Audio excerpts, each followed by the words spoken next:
Welcome everyone to the fourth webinar of Consumer Culture Brazil. Since the event welcomes a large Brazilian community, at this point, we are just making an opening statement in Portuguese for the Brazilian audience. And in a few minutes, the session will continue in English.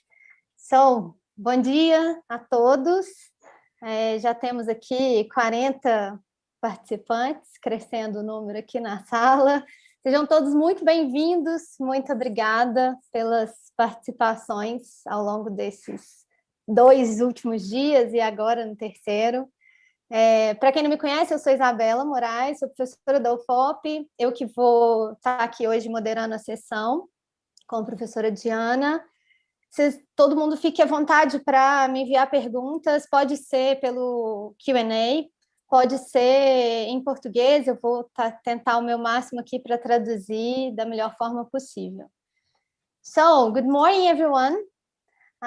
For those that doesn't know me yet, I'm Isabela Morais. I'm assistant professor at the Federal University of Ouro Preto. I will moderate the session today. Feel free to make questions in our Q&A button box down here. And I will address the questions to Professor Diana at the end of her lecture. And I'll make a brief disclaimer just for legal reasons here from FGV and Brazilian law.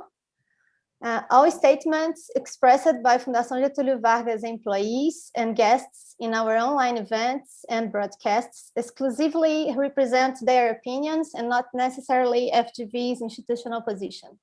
We also reiterate that everyone present here agreed to participate in this event of their own free will, and they consented to be recorded in this broadcast, which will be posted later on FGV's official channels. We would like to thank Consumer Culture Consortium for the support for this event. For the first year, we had support from CCTC Consortium, so thank you. Thank you for FGV for the institutional support, and thank you Leticia and Alessandra here for the technical support today. Thank you. So it's a great pleasure for me to introduce our speaker today, who's going to talk to us about conceptual paper development, a theme that's super important for us, super aligned with what we've been talking during the last 2 days. Diana Eckert is Professor of Marketing at King's College London. Thank you so much, Diana, for being here. The floor is yours. Thank you. Thank you, Isabella, for that introduction. And the conference program is fabulous. I'm very honored to be a part of it. And I imagine you've had wonderful conversations these past few days. Thanks to Marlon for inviting me to come, and in particular for asking me to talk on this topic about conceptual paper development, which is something that I've been thinking about a lot more in the past 5 years or so than ever before in my career, and something that I feel really passionate about in terms of being really important for our discipline. So what I'd like to do now is go ahead and share my screen. I'm going to, I am going to do this now. Isabella, everything's fine? You can see it? Yes, perfect, Jana. Great. That's perfect. Okay, perfect. So as I wish that I were in Brazil giving this talk, and I hoped someday that I can come. I am at home at my house in London. So I got my PhD from University of Minnesota in the year 2000, so 21 years ago. It's hard to believe. And I was almost exclusively trained in empirical methods at that time, which I would argue is still largely true for doctoral programs now. There's really not much training on conceptual paper development. So how I became interested in this was kind of an organic, gradual development over my career, which I'll explain a little more as we go through. I started a role at Journal of Consumer Research in January as an associate editor. And one of my, well, I guess roles within being an associate editor is that I am one of the AEs that processes conceptual papers. So this is also another development that has really made me start thinking a lot about what makes a good conceptual paper, why are they important? And so this is what I'd like to share with you today. So, oh, sorry, I'm trying to move my slide forward. I think just you have to press the button on the left side of the screen. Is there a button there? There is a small arrow on the bottom of your slide, normally to go forth. Maybe because it's black, we can see. Yes. We are not seeing Oh, it. Oh yeah, there you are. Okay, yes, I found it. Thank you. Thank you. So the topics that I want to cover today, oh, and by the way, what the plan is for me to talk for about an hour, and then, or hopefully even a little less, so that, because what I'm most looking forward to is the interactive part that we can have with each other for the last half an hour. So what I'm going to cover in this first hour is, why are conceptual papers important? What makes for an influential conceptual paper? Some ideas on how to write a good one, and then finally, hopefully to convince you that this is a great way for you to invest some intellectual time and energy. So let's get started. Why are conceptual papers important? This first bullet point is perhaps fairly obvious, that conceptual papers tend to pioneer new ways of thinking and new streams of research in ways that empirical papers don't. I am not at all saying that empirical papers aren't important. In fact, I've myself have done more empirical papers than none, and in terms of clarifying constructs, it's extremely important.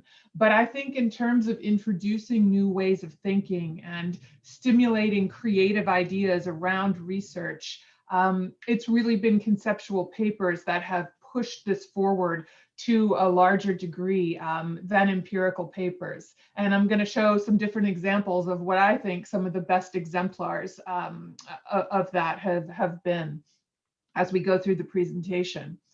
So Manjit Yadav in 2010 has a wonderful paper in Journal of Marketing. I believe it's called something like, why have conceptual papers not disappeared from our discipline, but why are they not as evident in our discipline as they used to be?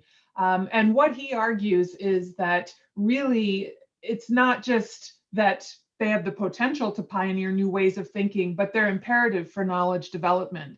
And that as a discipline in terms of marketing or consumer research, however you define the broader discipline, that it's impossible for the discipline to move forward without this type of knowledge development. And I completely agree. And one of the things that he really makes a strong point about is that even empirical research. So in other words, when we engage in empirical research, we need to theorize it, right? This is the number one thing that we're told as doctoral students, and that the reviewers tell us as we go through review processes. You know, what's the theoretical contribution here? What is the gap in our theoretical knowledge in terms of how we set this up in the beginning? And so if we don't have a very strong body of ideas to pull from there, it's very difficult to make an empirical contribution. So it really is imperative for the entire discipline to have strong conceptual papers. So this next point here is something that I feel quite strongly about, and others in our discipline I think do as well, that when we engage in conceptual, writing conceptual papers, it helps us to develop theory within our own discipline. So in particular, as CCT researchers, I think what we tend to do, and I of course include myself in this, is we tend to look to sociology, anthropology, you know, sometimes psychology, sometimes economics as places to get our theory from. So the theory that we're going to use is, you know, from Bourdieu or from Foucault or wherever it comes from. And then we're going to see how we can use it to explain a consumption phenomenon. There's obviously absolutely nothing wrong with doing this, but I think that as we develop as a discipline, we need to have our own theories that we pull from. You know, why is it that these core discipline theories like sociology or anthropology are somehow more privileged than our own? Why aren't other disciplines coming to our discipline to take theory from us? And so as we develop as a discipline, I think that this is really, really important. I'm going to talk a little bit later about some of Russ Belk's papers, because of course you can't talk about this topic of conceptual papers without talking about Russ. But he is one of the few people, I would argue, from the entire discipline of marketing, not just the CCT sub-discipline, where people from other disciplines do come and pull from what he's written, like his Possessions and the Extended Self paper, for example. That is an example of a theory that was developed, that our possessions, become an extension of ourselves, represent ourselves in ways that are so closely tied to our identity, we can't even necessarily separate what we consume from who we are. This is an example, I think, of a theory that was developed within our discipline, and which, people from other disciplines come to our discipline to get that knowledge and to apply that theory in their own discipline. But the examples of when we can see this are very few and far between. So in my view, it's really important to engage in writing conceptual papers and why they're so important to help develop our discipline as well. The next point here is to help develop ourselves as scholars. So this is something that I have very much experienced myself. So I mentioned briefly at the beginning that when I started my journey as an academic, while we did read some conceptual papers in the different doctoral seminars that we had, like Belk's, Possessions and the Extended Self, for example, we were never taught how is writing a conceptual paper different to writing an empirical paper? How can we bring in rigor to our thinking and not just to our methods?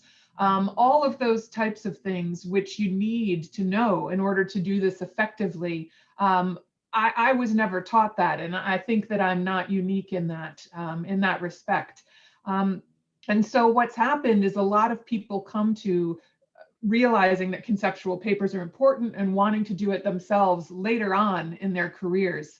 And then you think, well, how do I learn how to do this? I'm no longer in my training period. I'm no longer taking classes. And my experience is that as you train yourself almost, you really develop your own thinking, you really develop your thinking in a much more structured way, which ends up helping the way you think about and write empirical papers as well. So one of my favorite reflections of this, the citation that you can see on the screen, which is Belk, McInnes, and Yadav 2019, the three of them edited a special issue of Journal of Marketing Management on conceptual papers.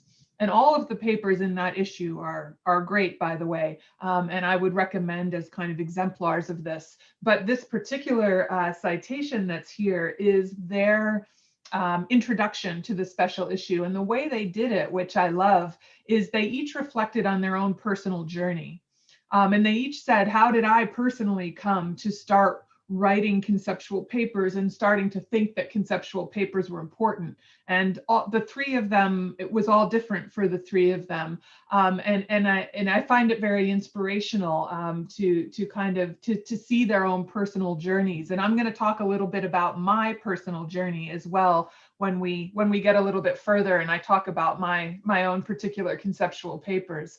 But I think that you'll get inspiration here from this introduction to this special issue about how you can develop your own thinking as a scholar from engaging in the project of writing conceptual papers. So anyway, these are some of my reflections on why conceptual papers are important. But let's go a little bit deeper into, okay, so if you buy into this argument, and just simply by the fact that you're attending this webinar, you probably do. So let's go on to more interesting and exciting and in-depth topics, which is, and the first one being, what makes an influential conceptual paper? So the two that I have pictured here are papers that I am sure you are familiar with, as they're some of the most influential in our field, regardless of conceptual or empirical. But let's reflect for a little bit here from a conceptual paper standpoint, what makes them so influential? So the first one here, possessions and the extended self, I've already mentioned this as one which has even transcended our discipline. But some of the things that, if we look at this as an exemplar of how to write a conceptual paper, the first thing that I think we can take from this is the idea is simple.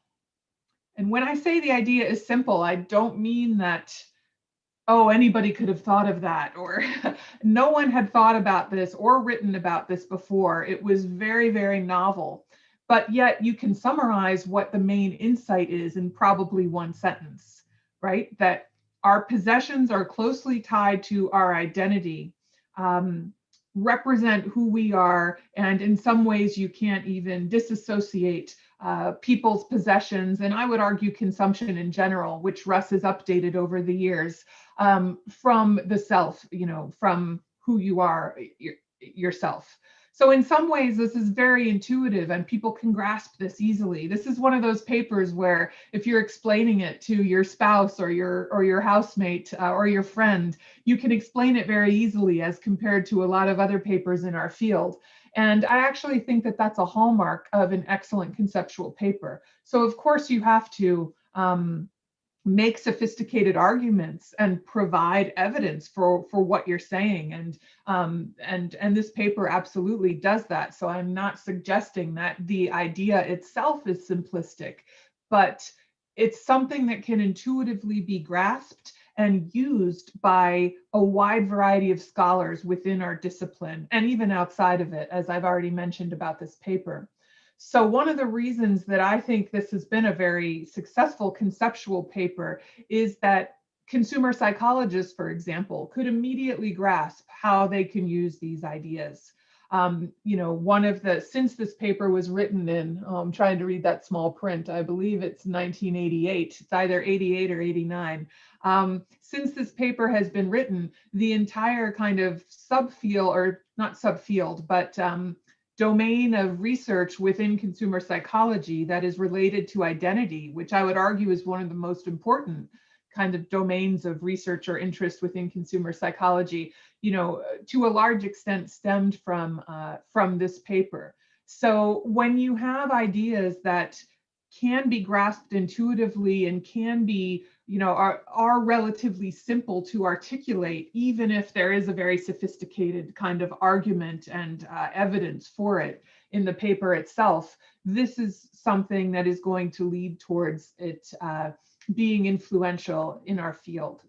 Now, the type of conceptual paper that this Possessions and the Extended Self is one that McGinnis, I'm going to talk about her framework in a minute, but that she would identify as coming up with a new construct, identifying a new construct. So essentially this idea that possessions can be a part of the extended self, this is a new kind of domain of interest, a construct that people can investigate in a wide variety of different ways and different approaches, and that was not represented at all in the literature up until then.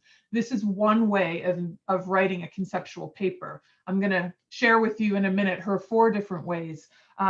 But I think that that's actually, so my liquid consumption paper, which I'm going to talk about in a little bit as well, would fall into that same category. It's identifying something new that hasn't been identified within our field up until now. This next paper on the right is not that type of conceptual paper. It's what McGinnis would refer to as one that synthesizes. So it doesn't identify something new that hasn't been there before, but it synthesizes what has been there together in a new way. And in this case, names it, gives it a name, gives it an identity in a way that it didn't have before. So I'm sure, I know that we all have to read this paper in our doctoral seminars, so I'm sure you're all familiar with the content of it. But as someone who was a researcher in this field, that before it was called CCT, I can tell you that that the impact of synthesizing our field together like this has been amazing. So before this paper existed, how I referred to myself and how other people referred to me was Well, it's hard to even explain to say it clearly. So people would say, oh, you're a qualitative researcher. And yes, I am a qualitative researcher, but qualitative refers to the methods you're using. What is the domain of your interest? And at that time, most of my research was in branding. It's since expanded a lot more throughout different consumption, but I'd say, well, I'm a branding researcher. I'm a branding person who uses qualitative methods. And neither of these things ever really captured it. And it was very difficult to, for people to understand what you were interested in, what you were doing, and why are you using these theories. So the contribution of engaging in a synthesis like this has really been amazing, not only for those of us who work within the field of CCT, but also for those outside of it. There are so many people who have always recognized the value of this type of work, like all of Russ's work, all of the sort of pioneering work in this area. Many people have always recognized the value of it, but they never really had a way to articulate what that was to colleagues.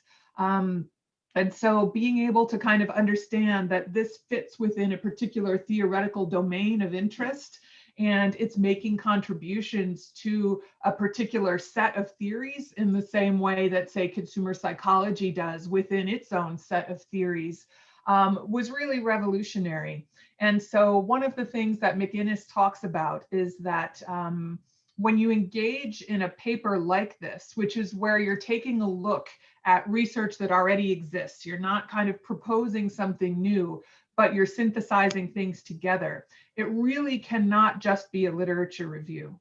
You really need to package it as something that provides a new insight that hasn't been there before. And I think that is exactly what this paper does. So it doesn't just kind of say, oh, these are all the qualitative papers that have been published in our discipline up until now, and we're going to call it CCT and and gather them together. It needs to go beyond that. So it identifies kind of 4 different areas. It identifies the overarching theories, and it carves it out as a separate domain of research in the same way as, like I said, consumer psychology always had.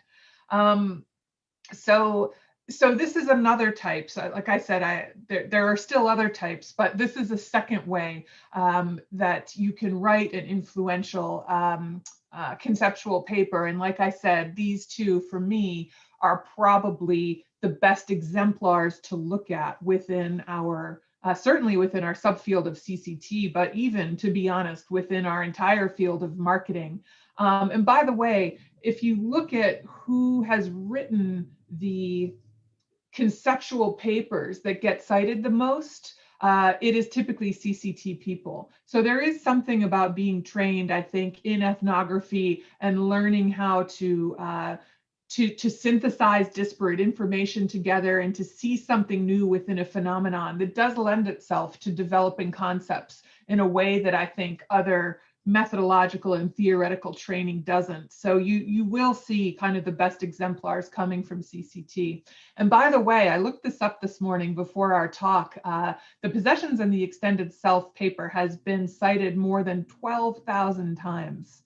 That to me is like, I didn't know any paper had ever been cited that much.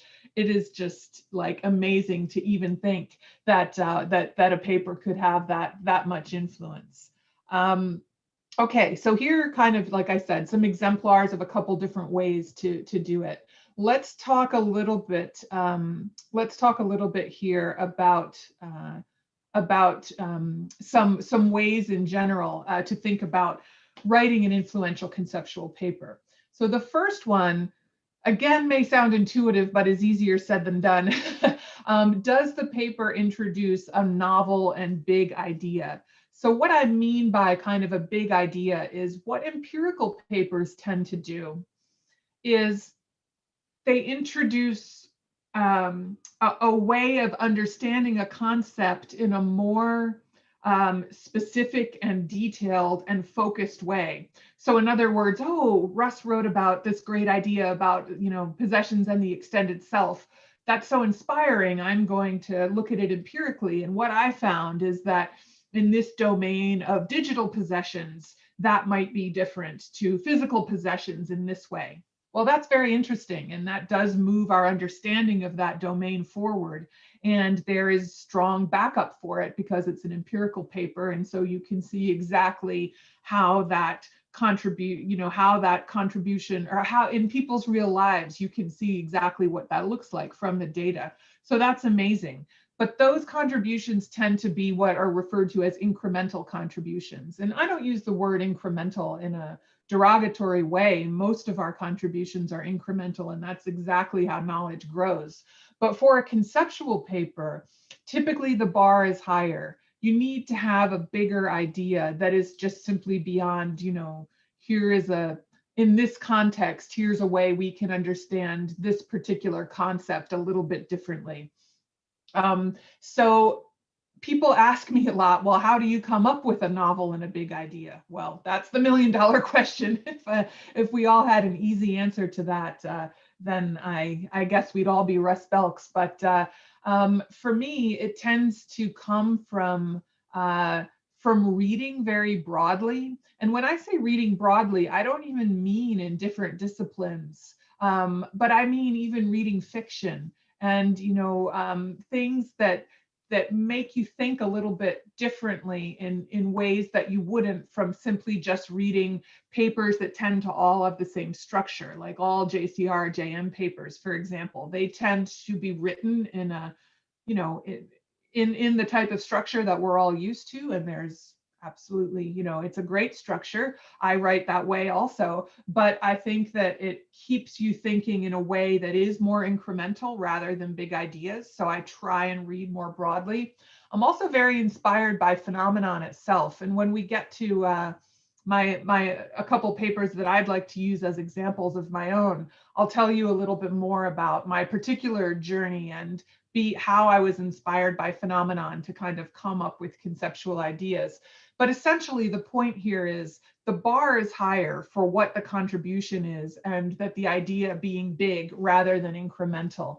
And this is probably a reason why a lot of people don't engage in conceptual papers a lot, myself included, because it's not easy to think about, to come up with these ideas that are so novel and are bigger than what we normally deal with in our own empirical papers. So I mentioned this before when I was talking about Russ's possessions and the extended self.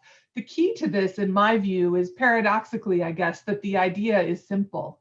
It's not necessarily that to have this big idea, I need to think about, all of these complicated theories in ways that no one in marketing has before. It's typically not that leads to it. It's having an idea that stems from your observation of phenomenon or your readings or of something else entirely unrelated that leads you to have an insight that's relatively simple, but no one has really identified or unpacked yet. So one of my favorite examples of this is the paper that a lot of people consider to be the first CCT paper, which is Symbols for Sale by Sid Levy from 1959. And the idea in that paper was simply brands can be symbolic. So the idea before he wrote that paper was brands are there so that consumers can identify where did this come from. It's a quality mark so that consumers can know, oh, this was made in this factory, and I know that standards are high there. So it had all of these very, it was a quality marker.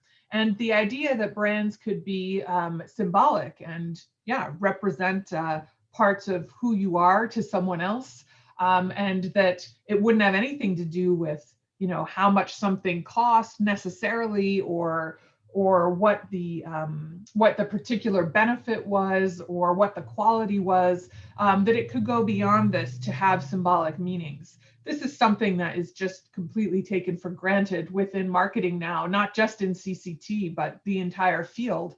But no one had written about this before. And Sid, who had worked in advertising himself, and of course practitioners, especially who worked in advertising firms, always knew this, and this was the insight behind the different campaigns they would come up with, was just like, this is something that I've observed in my own career and that you can kind of see from just simply looking at advertisements, for example, but no one has written about this before and what the implications for marketing theory and scholarship could be from this. So the idea is very simple. And it's one of those papers that when you read it, you just sort of go, well, yeah, of course, but what makes it a big idea is that it was identified and then unpacked in a way that no one had done before. So this is what I mean by saying that in my view, the key to to hitting on these big ideas is this simplicity. So the most important criteria, in my view, for a conceptual paper is that it's generative of future research. So what I mean by that is, if someone reads this paper, do they think about the domain of interest in a different way and think, oh, well, actually, what I was thinking about before, now it's different. And so how I would study this is different. So let's take Sid's, idea about symbols for sale and the symbolic nature of brands. So I'm a branding person. If I read this, oh, now what I want to focus on, how I would ask questions of consumers, what would be important when I was planning out my next empirical study, that all changes. And this is what I mean about being generative of future research. And one of the ways to make sure that your reader, and in particular your reviewers, would buy into the fact that your idea would be generative of future research is to really specify your research agenda well. So in the liquid consumption paper, which I'll talk about in a minute, the whole second half of the paper ended up being essentially, well, if people buy into this idea that consumption could be liquid or solid, what would different domains within consumer research do? So I think we either have 7 or 9, I think, different domains, which is like, if you are interested in branding, if you're interested in materialism, if you're interested in sustainability, this is how your research agenda would change based on an understanding of consumption being either liquid or solid. And we did not write that paper that way at the beginning. The paper was just about the idea itself. And we later on, after the entire process, found out that Debbie McGinnis was RAE. And so it was her who very wisely said to us, look, you have to say very clearly what the consequences are of this and how it would be generative of future research. And you need to devote almost half of the paper to that. Otherwise, no one is going to buy into the fact that this is a big idea and that things would change. And we were like, oh, yeah, you're right. So this is what I mean by that. So just a couple comments before we move on about perhaps the opposite of this. So we're talking about what makes for an influential conceptual paper. Well, let's just talk a couple things about what doesn't. So first of all, literature review / summary papers are not conceptual papers and typically aren't influential. I know there's a lot of doctoral students who you've had to write an entire literature review for your dissertation, which has taken up a huge amount of time and space and mental energy. And you think, can I just publish that? Like this is a new way of maybe categorizing things that within this domain that people haven't done before, and I've spent all this time on it. What about if I just send that in? That is typically not a good strategy to develop a conceptual paper. I mean, obviously I use the CCT paper as an example, but I wouldn't call that a literature review paper. That was kind of an integration and developing something new, a new subfield, which they called CCT, which didn't exist before, out of that summary, or not a summary, but out of that explication of the literature. So it's not to say that looking at a domain of literature can't be a way to go, but it's typically not necessarily a good start for a conceptual paper. And the next point here is that debate papers are also relatively rare, and these used to be one of the main forms of conceptual papers that appeared in our literature, and you don't really see it anymore. So we have the classic Shelby Hunt, Paul Anderson debate papers from the 1990s. Those were all conceptual papers. And of course, the CCT field, this is when a lot of the pioneers within CCT were fighting to to gain legitimacy. So those debates were very important, in particular to us as CCT scholars. But they don't tend to be published a lot anymore. So Russ Belk, for example, his 2010 conceptual paper Sharing, which has obviously been hugely influential in my own work, but also, you know, in almost everyone who works within the sharing economy space. That paper's been hugely influential. There was a debate and critique of that written by Eric Arnold, which eventually appeared in Marketing Theory, which critiqued the notion of sharing and introduced the notion of mutuality as an alternative. But that paper, it had been submitted to JCR, and JCR wasn't really interested in promoting a debate between conceptual ideas in the way that they used to be in the 90s. So that is also a route that I wouldn't necessarily recommend to go down in terms of developing influential conceptual papers. All right, so let's get to kind of the interesting stuff here, which is how to write a conceptual paper. So if you buy into this idea that it's important to do so, we can, you know, there are influential ones out there that we can hopefully reach that bar. How do we do it?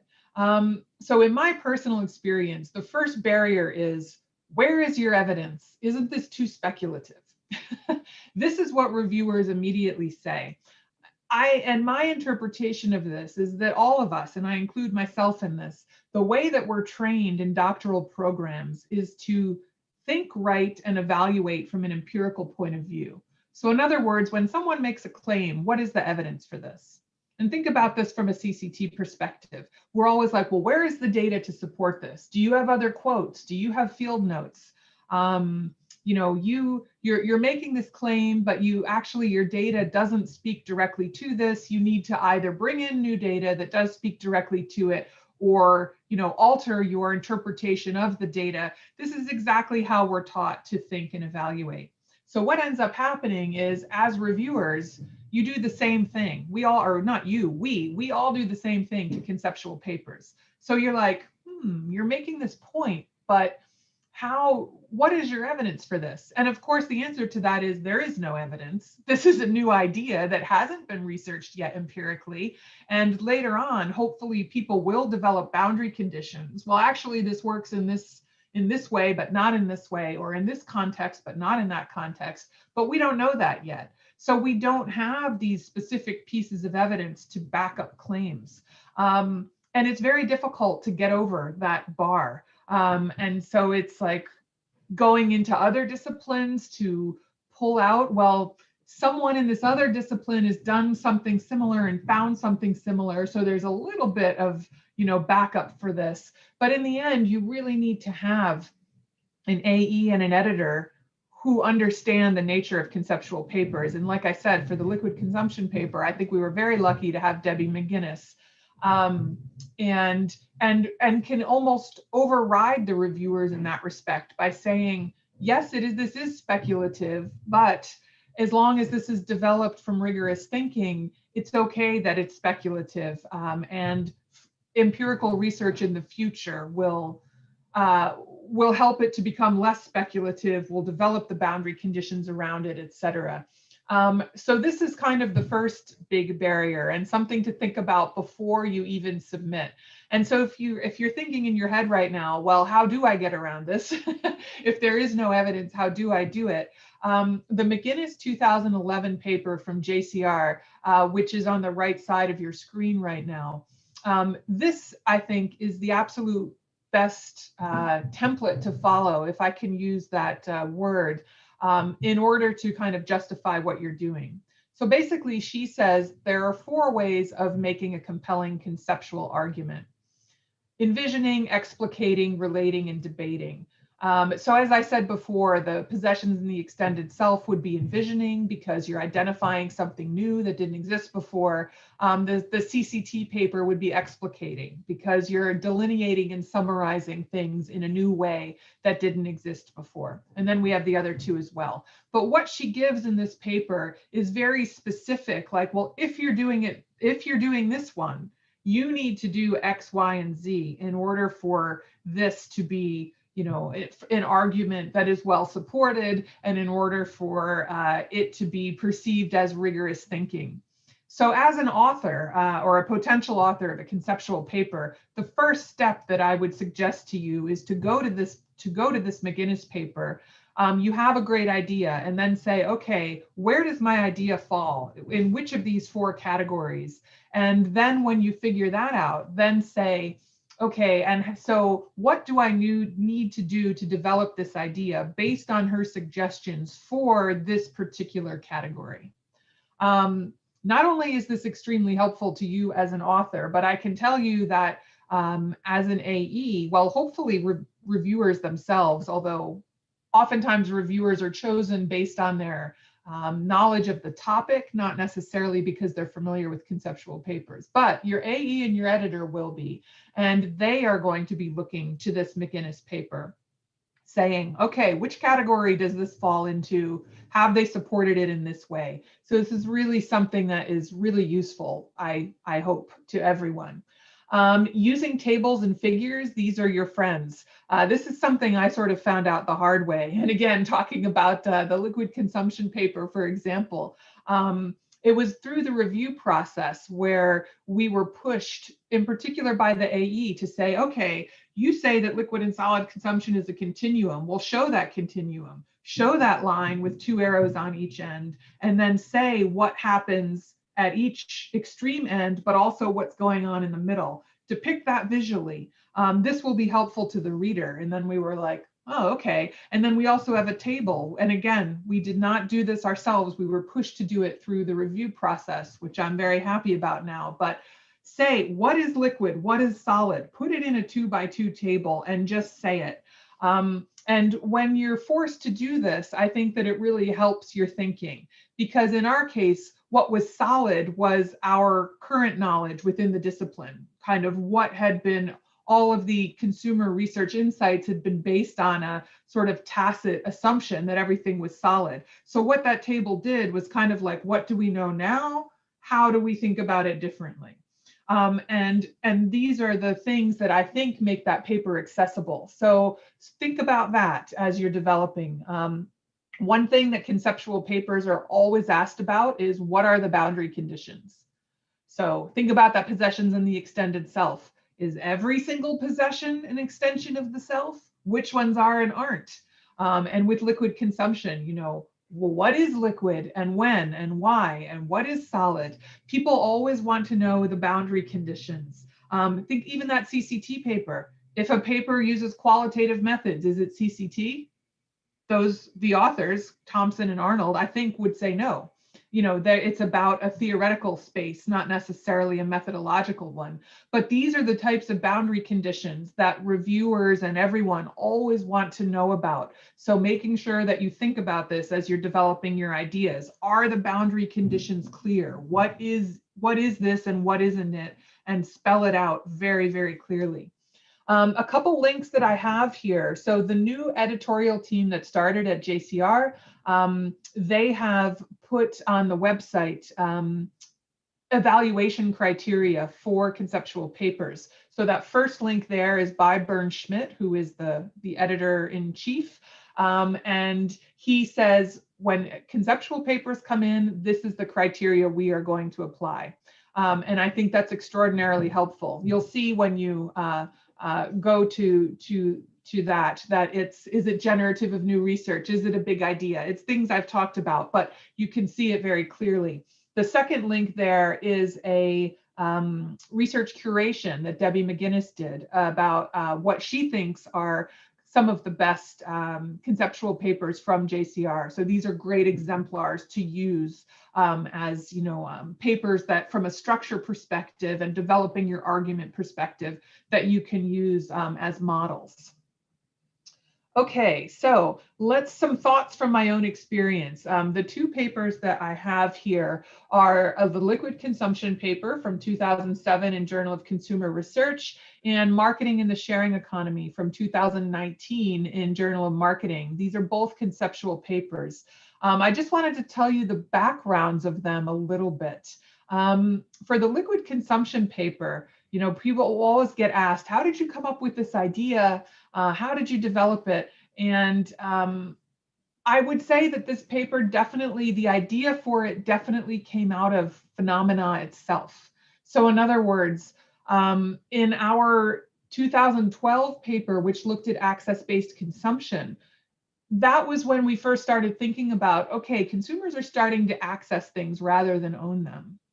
And in that access-based consumption paper, we, talked a little bit about what the consequences of that were. But we were like, but after that paper came out, yes, but from a larger theoretical perspective, what are the consequences of non-ownership? No one has really talked, where did this come from a theoretical perspective? What are the theoretical consequences of this? And that was in kind of combination with some other work we had done, like our other 2012 paper on how the nature of possessions was changing. So what Russ had written about possessions being an extension of the self, well, we were argued in that paper that in some contexts, based on shifts that had happened in society since he wrote that paper, that's no longer the case. So then, we were again thinking, well, from a theory perspective, what does this mean?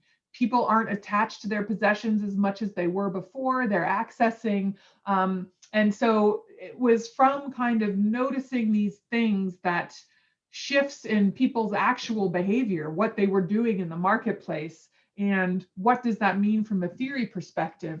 That was sort of what motivated us to write this paper. And even though we had invoked the theory of liquidity in the 2012 paper that talked about relations to possessions, we thought that there were a lot more consequences of this outside of just the domain of possessions, and that it was worthwhile to try and articulate this.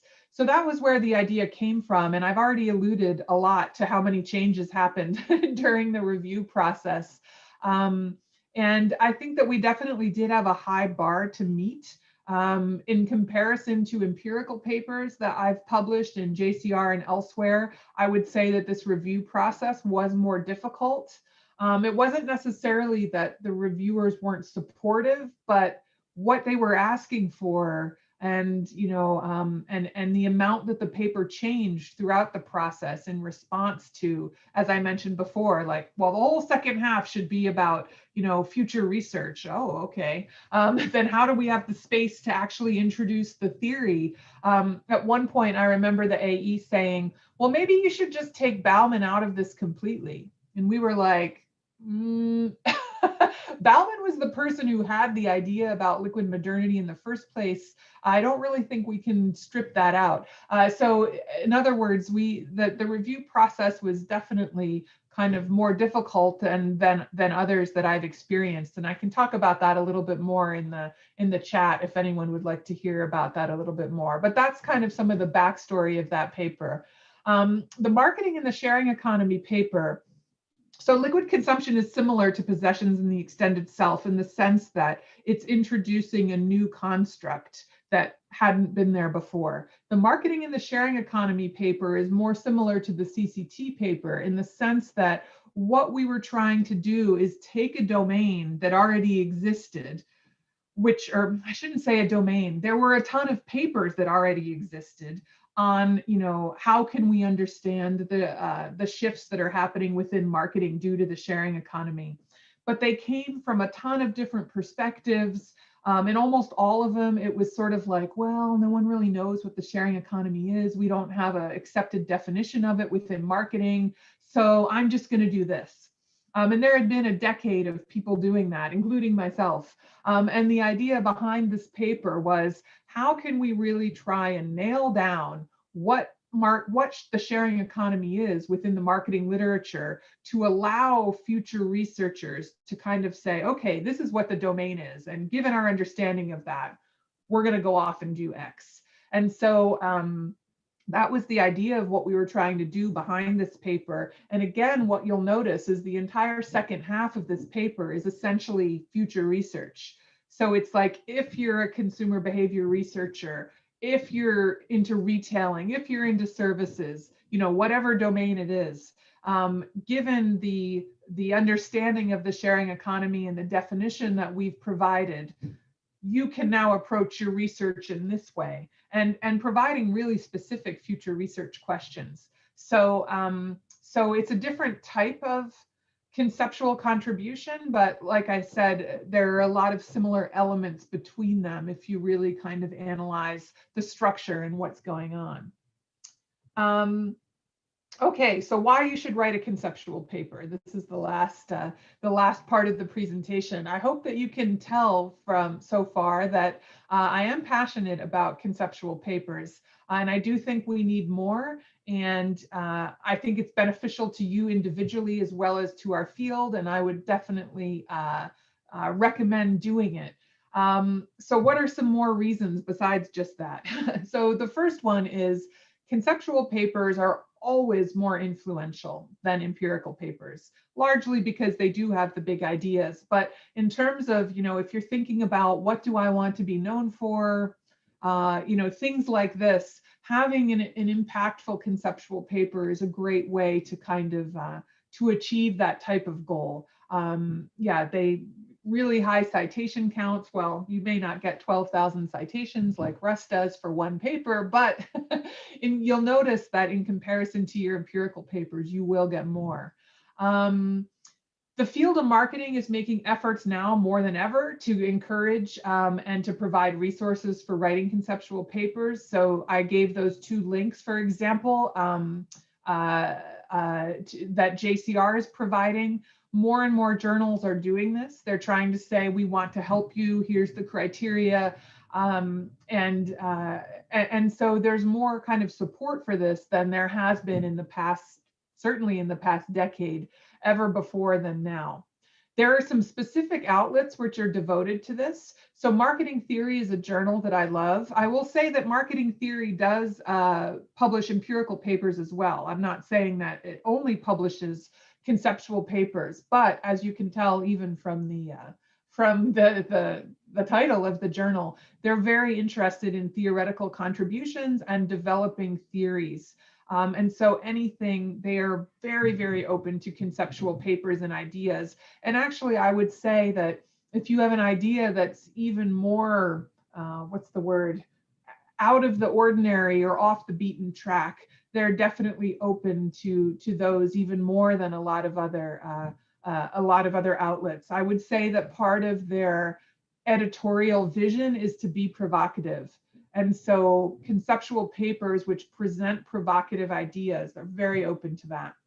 Another outlet, which I wasn't even really familiar with until this past year, although they've been around for a while, is Academy of Marketing Science Review. And I think it's because as a CCT researcher, the Academy of Marketing Science was never really on my radar. They do a lot of very quant things, and I'm sure they do it very well, but it just wasn't something that I had engaged with.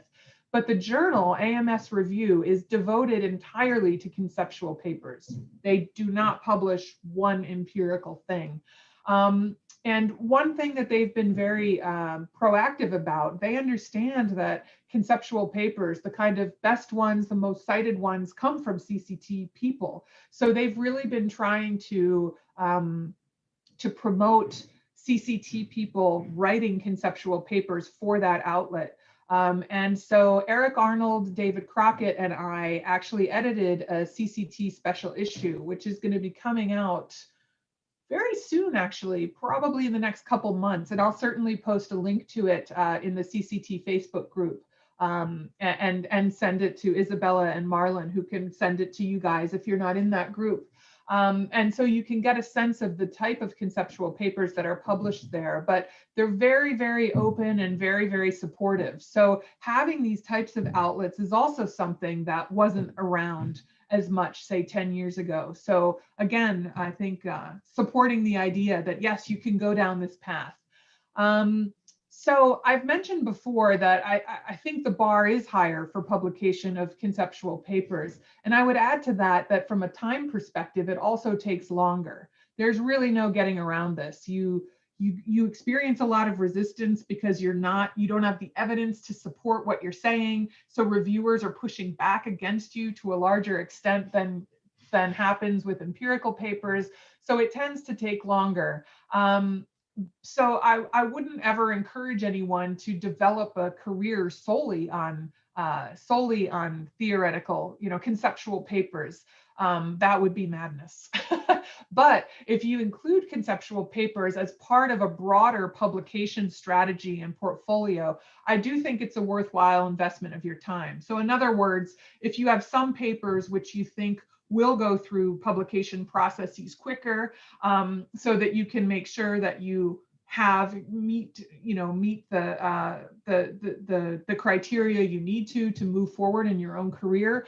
I do think that it can be included, these types of papers can be included as part of a broader portfolio. I always get asked the question, yes, but what about doctoral students or people at the beginnings of their career?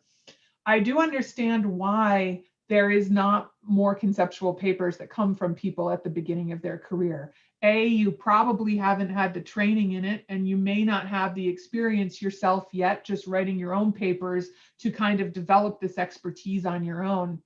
At the same time, you also have more pressure on publishing quicker in order to pass probation and tenure and all of these other types of hurdles that tend to appear more at the beginning of one's career as compared to the end.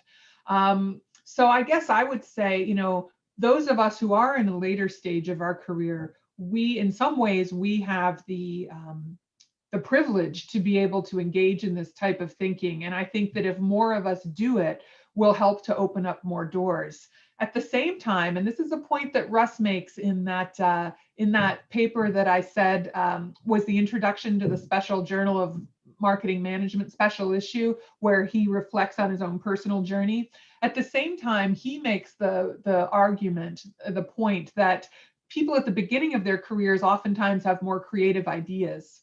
And I think that that's true as well. They haven't gone through these kind of soul-crushing review processes that make us all think in these narrower ways and blah blah blah. So I do think that that's true. And although it can be riskier to do conceptual papers, I wouldn't want to tell people at the beginning of their career, oh, you shouldn't do this. I would say just make sure you do it as part of a broader publication portfolio. Okay, so other things, this is the last slide here, some other things that you can do to support the conceptual paper agenda besides just simply writing conceptual papers yourself. Make sure to include conceptual papers as part of your institution's doctoral training. And what I mean by this is not just assign them to be read, but talk about how that there's rigor in thinking and presenting ideas, not just in methodology. So talking about the rigor in developing conceptual ideas at the same time that you talk about the rigor in supporting empirical points. I think that that's quite important and isn't really happening in doctoral programs yet. So especially for those of you who are more senior researchers, the more that you could try and incorporate that into doctoral training, the better. As a reviewer, try not to apply the same standards to conceptual papers as you do to empirical papers. This is really difficult, especially for someone like me who's been reviewing for 20 years, and I have this sort of template in my mind of what I'm looking for. It's very difficult to break this. But looking at that criteria from JCR that I posted, for example, and making sure that you're thinking, okay, these are the criteria I need to be thinking about, not the ones I typically use for empirical papers. Trying to be really proactive about that is also really, really useful. Yeah, McInnes and Yadav, the two papers that I mentioned before, they also provide criteria for evaluation, is really helpful to use as well. So things to just kind of think about in general as a reviewer. Rigor in thinking. Is this innovative? Is it a big idea? What's the potential impact? Is it generative of new research? And as I said, generative of new research in a variety of different domains. So one of the things that made me personally really happy was in 2020 in JCR, Lamberton and Goldsmith, who are both consumer psychologists, published it was an introduction to a curation actually, but they use the idea of liquid consumption to say, we need to completely rethink how we, what we're doing, how we think about possessions, ownership, etc. And let's use the idea of liquid consumption to think about how we can do that. And they were basically speaking to other consumer psychologists, and they were saying, here's how you can do experiments differently. This is a different type of experiment you would do given this. And they were able to say that much more specifically than Flora and I were in the original paper. And I was so pleased to see that, to just see, okay, someone from outside of CCT recognizes the importance of this, and they're trying to translate that for their own consumer research domain. And so to me, that's really, what you want to be thinking about. So as a reviewer, you can be thinking, okay, does this idea have the potential to have that? So, okay, let's sum up here. I just wanted to have a couple inspirational quotes to end with. This first one by Winston Churchill: no idea is so outlandish it should not be considered with a searching, but at the same time a steady eye. So what I think the relevance of this quote to conceptual papers is that you need to have creative ideas, which maybe some people would think are outlandish when you first say them. But if you investigate them with a steady eye, so kind of like with rigor, you really, that can lead to these big ideas that we were talking about before. And then the second one here is, the only sure weapon against bad ideas is better ideas. And we've all had the experience where you're reading a paper and you just think, how did this get published? This person doesn't even know what they're talking about, and this is ridiculous. And I think that the first reaction to that is to say, well, I'm going to do some studies that show that this is wrong. That can be done, but it's not just empirically, it's also what is needed to combat these bad ideas is other good ideas. So not just empirical proof that this bad idea is bad, but also alternative ideas that other researchers can use to be able to engage in research that doesn't result in bad ideas. So this is another argument, I think. And then this final one, Chuck Palahniuk is a fiction author that I really, really love. And I particularly love this quote. So he says, the unreal is more powerful than the real because nothing is as perfect as you can imagine it. It's only intangible ideas, concepts, beliefs that last. Stones crumble, wood rots, people die, but a thought, a dream, a legend can go on and on. And I love this because if you think about, our field does tend to privilege empirical, research. There's no doubt about it. But think about something like the sharing economy. These platforms like Uber, Airbnb, whatever, they may not exist in 10 years. So all of this research that we've done about how these platforms do and don't work, et cetera, that might not be relevant, but the ideas that can come out of that. So I mentioned before that, like, this idea that consumers don't necessarily own anymore, which was one of the things that led to liquid consumption. Liquid consumption is an idea that I think has the potential to maybe be influential over time, even if these specific, empirical contexts that we investigate cease to be relevant, over time. And so that's why I really love this final quote, which is that, if you engage in this type of research, you have the potential to produce something that is going to be influential beyond the expiration date of the particular context or phenomenon that you're interested in. Okay, so on this last slide, I just have my email address here, and I just wanted to say that if anyone wants to get in touch in the future about anything related to conceptual papers, please feel free to do that.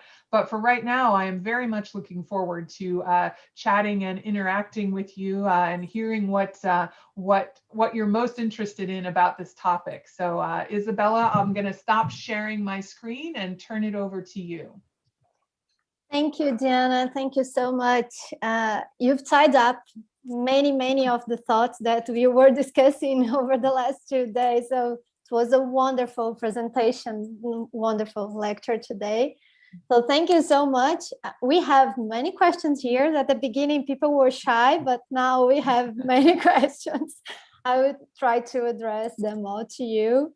And First of all, I will address a question from Roberta Campos. Diana, thank you for sharing your experience with us. We have in the audience several PhDs, and my question would be, how early do you think one can embark in the intellectual adventure of trying a conceptual paper? Yeah, that's a great question, and one that I was trying to address towards the end of the presentation, which I probably was hedging my bets rather than saying it as definitively as I could. But I mean, I do think it's risky for PhD students to do this, but at the same time, as I said before, I think oftentimes PhD students have some of the best ideas. So my advice to PhD students would be, first finish your PhD. You'll probably have a lot of conceptual ideas within your dissertation, which you can go back to after you finish your PhD to develop a conceptual paper that you would want to submit to a journal. So first finish your PhD, then have a publication strategy, which includes probably empirical papers, which would be less of a risky bet, you know, so that you can have more of a, I don't want to say a guarantee that you'll have publications, because we know there's never guarantees, but have those in place. And then when you do, I would definitely encourage writing a conceptual paper as well, especially, you know, if you're a younger scholar, targeting places like AMS Review or Marketing Theory, you know, to begin with. I wasn't, by talking about JCR and JM examples, I wasn't implying at all that these are the only outlets for this. And some of the other outlets I talked about might be less risky. So that would be advice I would give PhD students as well.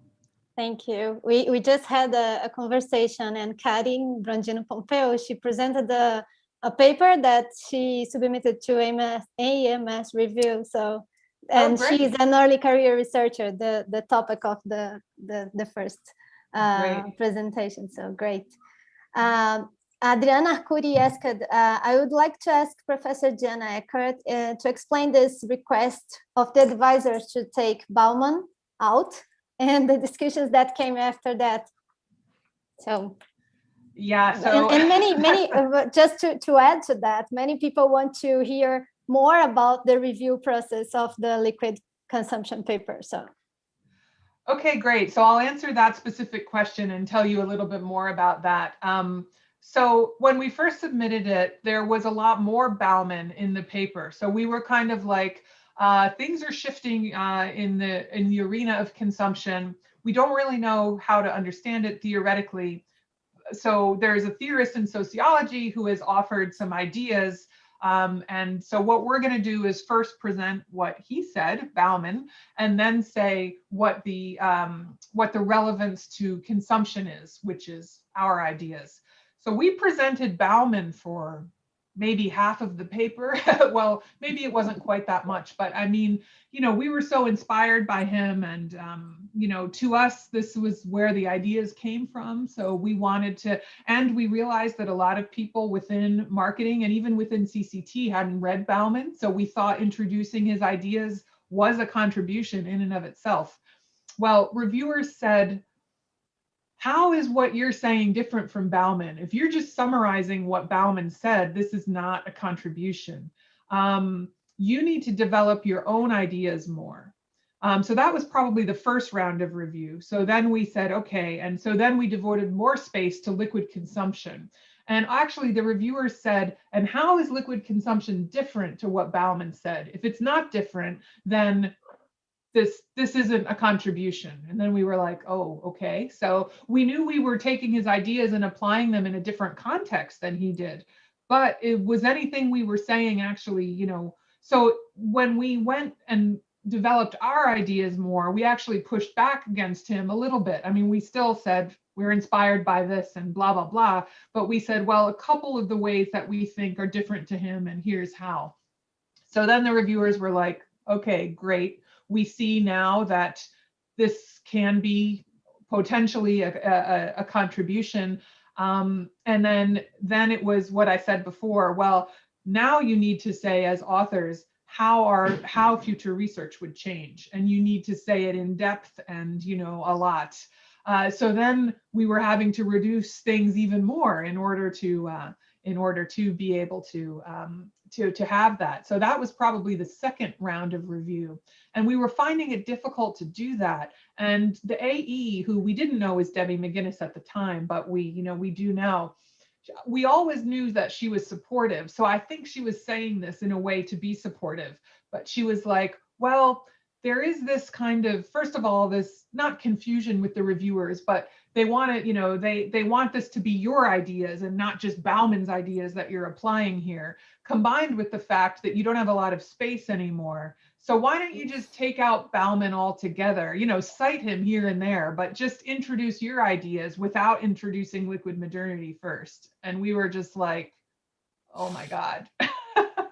How did it come to this? This was probably like the third round of review. So we obviously didn't do that. And we explained to her why it was so important that stays in, and that we were going to try and better articulate how we were different and what the importance of devoting that space was. And I think we were eventually able to do that. And she said, fine, you know, so that was after the third round review, I think, when it was conditionally accepted. She said, yes, I understand, and that's fine. And you have met the other goals while still leaving him in. But that was a particular moment in the process where my heart might have stopped for like 10 seconds or something, thinking, oh my God, are we actually going to have to get rid of Bauman to publish this? That would be like the worst possible outcome.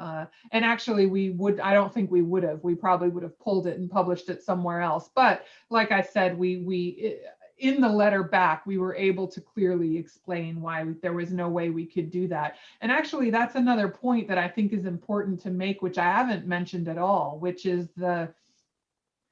when you're writing a conceptual paper, how you respond to these comments is really, really important. So you're always going to get well, what's the evidence for this, blah, blah, blah. And not only how you articulate your argument in the paper itself, but then part of your job in terms of responding to the reviewers oftentimes is educating them. Well, this is a conceptual paper. There's not going to be evidence for every point. Please see McGinnis 2011. She talks about this criteria. This is what we used. The AE will probably understand this, but the reviewers might not necessarily. So you really can be strategic about using your response letters almost not in a patronizing way, but almost like in an educational way with the reviewers. Great, thank you. And I will address a question now that is from someone that used Bauman in his PhD research, but he's not asking about Bauman, just to, it's Jansen Santana. Thank you, Diana, for such an encouraging lecture. Is there any strategy, methodology on how we can observe and extract conceptual ideas out of our empirical data? We normally have a lot of great conceptual insights from our empirical data, yet they often tend to fall along the process of developing empirical papers. I completely agree with your observation, Jansen, that happens. And when I was kind of explaining the liquid consumption paper, that was exactly the genesis of that paper. We had written the access-based consumption paper and the possessions paper, both of which were empirical ones, and a lot of the conceptual theoretical points we wanted to make had fallen by the wayside due to the review process, which was fine. I like those papers, and I think they make their own points, you know, and but yeah, exactly. We weren't able to make these points, so we decided to do this conceptual paper to do that. Great question in terms of, are there any kind of methodologies about how we can specifically drag these insights, or not drag, but, you know, unpack these insights from our observations of phenomena, which tend to be in our data? I guess the short answer to that is no, at least within our own discipline that I'm aware of. What I have done myself is looked to, so Clifford Geertz is a big inspiration to me. my methodology training when I was a PhD student was in the anthropology department, because we didn't have any qualitative training in the business school at all, not only in the marketing department, but in the business school at all. So all my methods training was in anthropology. And as a result, Clifford Geertz is a huge inspiration to me. And he talks a lot about this issue. So if you look, for example, at his writings about how to achieve thick description, most people read this as, how to do ethnography, which it is. And I teach it when I teach ethnography to PhD students. But actually what he's talking about is how to generate theory out of actual observation of people and events and phenomenon. And so in that sense, in terms of like, a methodology or something to look to kind of, how would I go about doing this? Geertz would be the person that I would direct you to the most, I think, and not necessarily his empirical writings, which are his classics, the actual ethnographies that he did, but more the papers he wrote towards the end of his career, which were more about how to generate theory, how to engage in thick description. Those papers are the ones I think that would be useful for helping to develop the conceptual ideas out of observations and data. Thank you. And that's a tricky thing to think about it and to operationalize. So the hard part, especially for early career researchers and PhDs. There is another question that it's related to the conceptual papers as well, but in terms of methodological. So it's from Thais Nascimento. How do you see the conceptual papers that intend to address a new construct and research agenda in terms of methodological? Is it possible? And are there any specific particularities and challenges of this kind of conceptual paper in terms of methodology? The methodology of how to write the conceptual paper, or trying to create a new methodological agenda from the idea? The second one. The second one. Okay. That's a great question. I do think, I didn't really mention that at all during my talk, so I'm glad that you asked about this. In terms of, identifying kind of important implications that can come out of that can come out of this new idea or new conceptualization, new methodologies, I think, or new ways of looking at a problem would be a great implication to draw out. What I talked about on the very last slide, which was, I was so pleased to see that Lamberton and Goldsmith paper, where, as consumer psychologists, and they were talking to other consumer psychologists, that they used the ideas and they talked about some methodological implications of liquid consumption that Flora and I hadn't even thought of because we're just not that familiar with those particular methodologies to even know that would have been an implication. And that's why I was so pleased to see that. This has been difficult for me personally. I haven't really developed methodological kind of contributions or implications or research agendas. But I think that this is important. And I think in the CCT paper, that was part of what they did, because they were very clear about, you can have quantitative papers that are CCT, you can have qualitative papers that aren't, and kind of what the differences are and how to, how concepts match up with methods in particular ways. So I think there are some places that you could look to as kind of guides to develop that.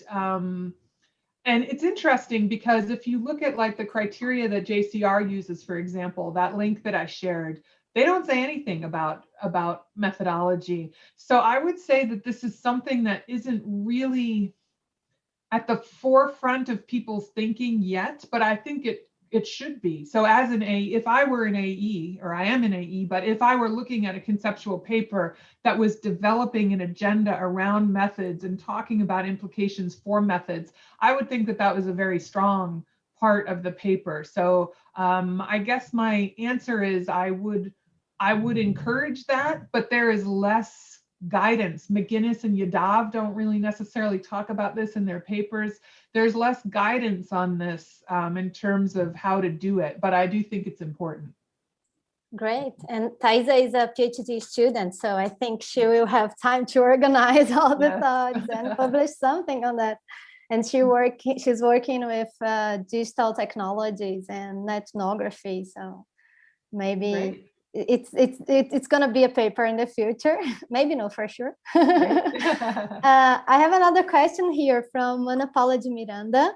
I'll try to translate. In your opinion, what is more important for a conceptual paper? If it's to have a domain on a specific lens or from CCT, or maybe if you have a main researcher that has its insights, its own insights from the observations of the phenomenon, and making this dialogue with your own knowledge and the diversity. Is that clear? I just try to translate here simultaneously. I think so. I think my interpretation of the question is kind of, is it important to have, like, say, a CCT lens as compared to a more general one? And also, is it important to have kind of one theorist that you're using in, like, the Bauman story I was telling? So let me address both parts of that question. Did I understand it correctly, Isabella? Yes, okay. That's perfect. So the first part, it's interesting because I've been emphasizing throughout this talk that I think it's important that this big idea would be relevant for the whole domain and not necessarily just CCT, which I do, yes, believe in. But it's interesting because I think the way that you write it, if you are a CCT person, tends to be within the CCT domain, because that's what you're familiar with, first of all. And second of all, the reviewers that you will get and things like that are also from that domain. So they'll push you, towards those particular thinkers or those issues that are important within CCT. So from a practical standpoint, I guess I would say that, yes, I do. You may be interested in something like, I don't know, branding or retailing or something that is broader than CCT, but the way that you write it probably will be from within a CCT lens. Not to say that you wouldn't bring in some other literature, but just the way that you approach it and the theorists that you use, that probably would be the case. And I would recommend it to be the case because, ultimately, I think that, that's what reviewers would be looking for, the particular ones that you would get. The second part of that question I find really interesting, which is, in developing conceptual papers, do you do it from this one theorist? So I think the liquid consumption paper that I was talking about clearly does that, is inspired by the ideas of Bauman and then develops, marketing or consumer research specific ideas out of that. That's definitely one way to do it, but I definitely don't think that's the only way. And although I didn't really talk as much about the marketing in the sharing economy paper, which is a conceptual paper in JM, that does not have one theorist. We do talk about, Benkler, for example, is a theorist that we say is very important at the beginning of the paper, and but we talk about multiple theorists. And the paper is more about organizing domains of theory, if that makes sense, kind of in the way that the CCT paper by Arnold and Thompson is. It's more about organizing domains of theory and rather than being inspired by one particular theorist. So, and even like the Russ's Possessions and the Extended Self, he pulls from a variety of different theorists who talk about who talk about how possessions are closely related to identity. He's not inspired by just one. So I don't think that that's a prerequisite for developing a conceptual paper. Good to know that. And because sometimes we are looking for the theory to construct the paper. So There's another question. There's a lot of questions. I don't think we will have time for all of them, but I'm kind of picking some here. And there is one from Luciana Veloso. Thank you so much, Diana, for such an insightful presentation. Many comments on congratulating you and thanking you. Do you see any major differences between theorizing rhetorically, crafting boundary conditions for empirical and conceptual paper? If yes, how so? That's a great question. This is one of the things that I think journals like Marketing Theory and AMS Review, but also JCR and JM are trying to change. It's even as CCT researchers, I think you guys can probably relate to this, but even with empirical papers, I feel like we're stuck in this rhetorical tradition that stems out of, more of a quantitative tradition, that here's the ideas, here's the hypothesis, here's the methodology, here's what we found. Even though we're not doing hypotheses, we're still stuck in the same rhetorical kind of strategy as that. And I already find that constricting, even from an empirical standpoint. And then it gets even worse with conceptual papers, because in some ways, conceptual papers are also still stuck within this rhetorical structure of how you develop an argument. So you still write an introduction, which says why the issue is important. Then you introduce kind of the theory, which can be just one theorist, or it can be multiple theories. Then you introduce, okay, what is its relevance to consumption, or how are things different in consumption, or how would things change in consumption, taking this into account, and then what future research would come out of this. And so in some ways it's not as constrictive, if you will, as the empirical rhetorical strategy, but at the same time, it hasn't broken out enough from that. I think that if we could write in a completely different way and in a completely different structure, then we would be able to develop ideas more creatively. And it all comes back to this issue of, well, what is your support for that? Which I mentioned as kind of the biggest hurdle, that if you make a statement, reviewers are immediately like, well, you need to create it. What is your support for that? So it's almost like, this is my finding, and here is the data that supports that.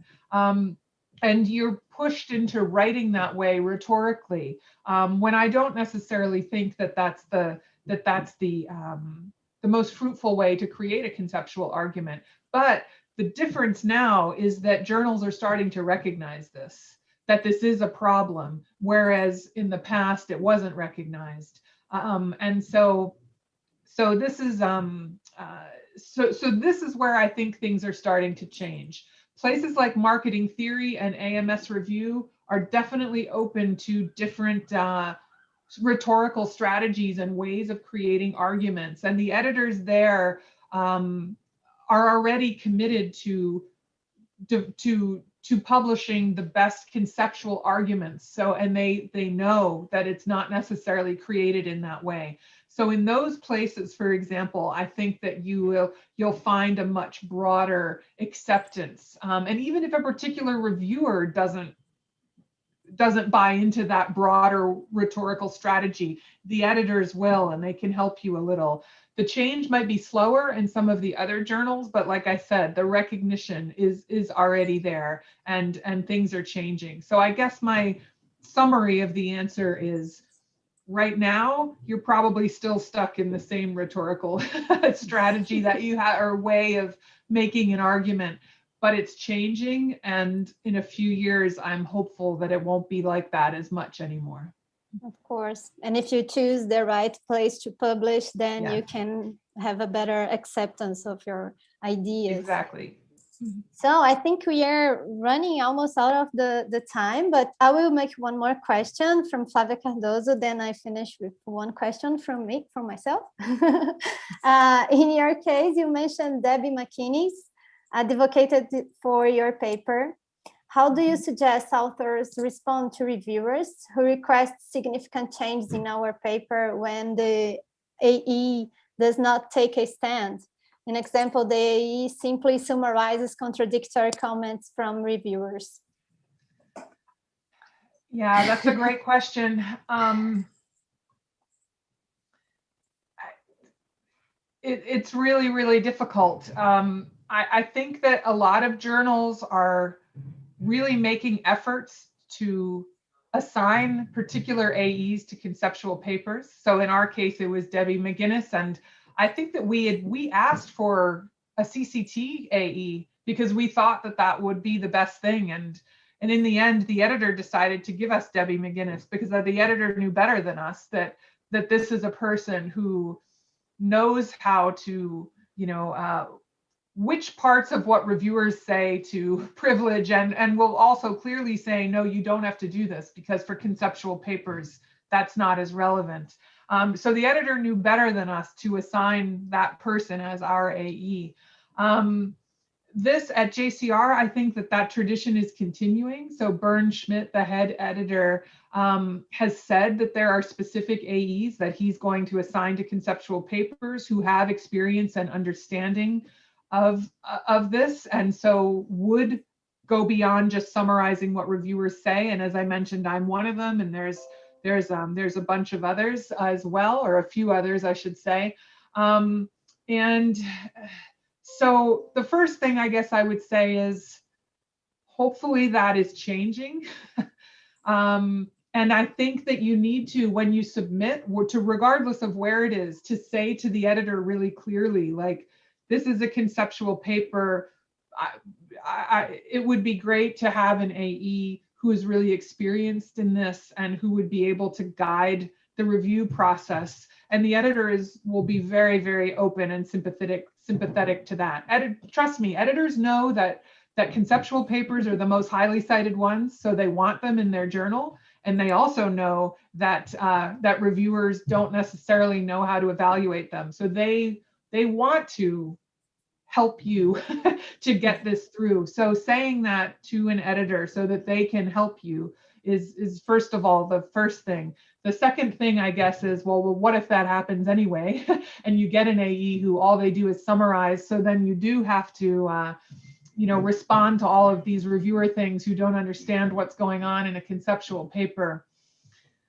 Well, if you have to do that, either your conceptual paper may never get through. It may not look like what you wanted it to look like. I mean, we've all had experiences with either empirical or conceptual papers where they haven't gotten through because of AEs who have summarized things and have let ridiculous, ridiculous things that reviewers have asked to be privileged. Sometimes it's just bad luck, but I would say don't give up. If it doesn't go through somewhere because of that, send it somewhere else where you would get a good AE. Great. Instead of mine, I'll make one last question from Flavia Fracalanza. She's also a PhD student. Thanks for your presentation, Professor Diana, so inspiring. My question is, as a reviewer, can you tell us a little bit more about some of the criteria you use to a first evaluation of a conceptual paper? What are you looking for these days, and what calls your attention? Yeah, so the first thing I would say is make sure to look at that criteria link from JCR that I published. And I think Marlon is going to turn my slides into a PDF and share them with all of you. So you'll get all of that. And look at the McGinnis and Yadav papers. They specify criteria, and this is what I tend to go to find specific criteria that I'm going to use. So the first thing I would say is make sure to look at those. But then to just summarize, I guess, quickly, I look for, is this the big idea, not the incremental contribution? I look for that. I look for, has this idea been unpacked? So in other words, you can come up with a great idea like, wow, no one's talked about this before. So say it's the Sidney Levy, brands can be symbolic, but has it, so that's great if you have that big wow novel factor, but has it been unpacked? So then, well, how are brands symbolic? Do you have kind of, say, 4 different ways in which that takes place, and how consumers interpret brands differently in those 4 different types of symbolism, as an example? So in other words, the criteria I look for is, how has this been unpacked? I look for, is this generative of future research? And this gets back to the point that I was saying before, is how you can demonstrate that as an author to the reviewers and the AEs is by devoting a larger percentage of space within the article to a future research agenda, and showing and making that future research agenda to multiple sub areas within consumer research. So saying like, okay, understanding that brands are symbolic. If you are in retailing, this is how you, if you are in services, if you are in CCT, whatever it may be, this is how, these are some new things you could research and new ways of doing research based on what I just said, devoting a larger percentage of the paper to that, so that you can demonstrate really clearly that it's generative of future research, and making sure that it's across domains, not just within one domain, because that also signals that this is more of a big idea rather than a smaller idea. Thank you so much, Jana. We cannot thank you enough for this wonderful lecture today and wonderful conversation. Thank you. If you want to finish with some tips or some books, you said we need to read broadly, so maybe we can share with us some one or 2 books. And another question I have. We all know you are the favorite DJ from CCT community. So do you have any favorite Brazilian singer or Brazilian music to share with us? Oh, well, first, thank you, Isabela, for having me. And it's great to see all of this interest and all of these questions. And I am so pleased that there's so much interest in conceptual papers in Brazil. And I'd just like to encourage everyone who's here to reach out to me if you have any questions or anything like that as you're developing a conceptual paper. I am, as you can tell, very passionate about moving this area forward. And so I'm happy to help anyone who might want to ask any questions or anything like that. Yeah, so my favorite music from Brazil is definitely Caetano Veloso, who I really love, Gal Costa. Yeah, all of that wonderful music from the 70s. I don't know if Bernardo Figueiredo is here. I see his name in the chat. Here. But yes, he's been to my house for dinner, I think, when he was doing his sabbatical in London, and we listened to some great Brazilian music from that era. He's heard part of my collection. But yes, that Tropicalia is definitely my favorite Brazilian music, and it's my dream to visit Bahia, actually. Well, I want to visit all of Brazil, but in particular Bahia for the connection to that style of music. So I hope that I can meet all of you on a trip sometime in the near future, and if you can show me any great music places or new musicians I don't know about, that will be perfect for me. We are going to share with you for sure. And it's a deal for the next event, maybe next year or the other. We're gonna invite you to come to Brazil personally. Great. Here. Thank you all for coming. And we would like to remind you that at 2 o'clock, we have the last session of the day with Slade Fontinelli and Letizia Cassotti. So thank you so much, everyone. It was a pleasure to have you here, Diana. Thank you. Thank you. Thank you. Bye.